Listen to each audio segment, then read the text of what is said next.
It has been 10 years since the global financial crisis, and the years of financial strife were felt deeply across Europe, but perhaps no more so than in Greece, a Eurozone country that was pushed through a bruising 8-year austerity program.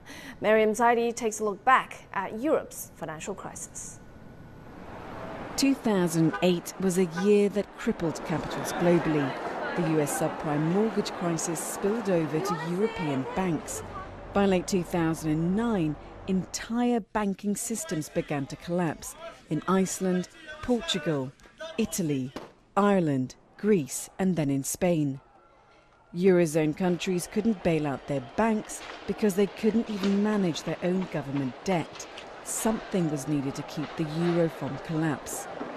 In came new policies such as the banking union to strengthen the stability of big banks, and troubled economies were pushed through punishing bailout programs. What we have achieved in the past 10 years is equivalent to the speed of light.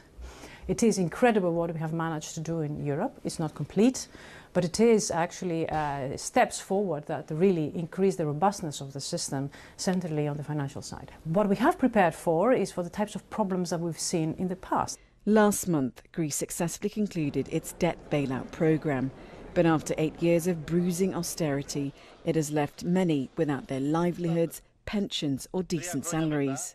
For the first time since the crisis began, the sacrifices of our people had an effect. We have managed to have a fiscal consolidation. We did deep reforms and breaks with the past, things that were taking place decades ago.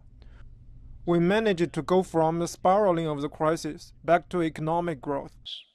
This model of neoliberalism is the reason why it took Greece 8 years to come out of the programs and still not come out of the crisis.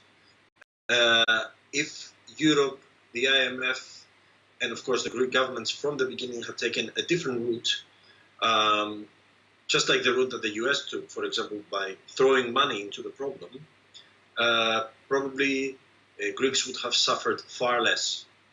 Today, Italy, the Eurozone's third largest economy, has been raising alarm bells with its national debt near to $2.4 trillion. If it sparks a new European crisis, would the new banking system stand up?